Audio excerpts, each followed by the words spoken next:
Masyarakat digegerkan dengan surat suara berlogo Partai Komunis Indonesia atau PKI yang ditemukan di TPS 03 Pandansari, Kota Semarang, Jawa Tengah. Pihak KPU sudah memastikan logo yang tertera pada surat suara tersebut bukan berasal dari logistik pemilu. Kini, polisi masih menyelidiki asal-muasal surat tersebut.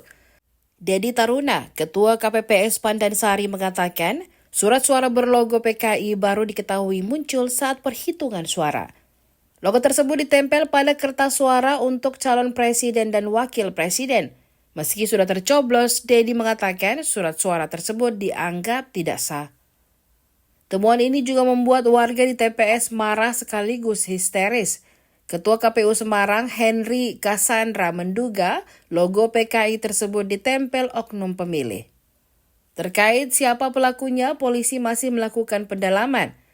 Kabid Humas Polda Jateng Kombes Pol Satake Bayu mengatakan pihaknya berkoordinasi dengan KPU dan Bawaslu untuk mendalami kasus tersebut. Bayu menyebut surat suara berlogo partai terlarang itu tidak sah menurut Bawaslu.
Download Tribun X sekarang, menghadirkan lokal menjadi Indonesia.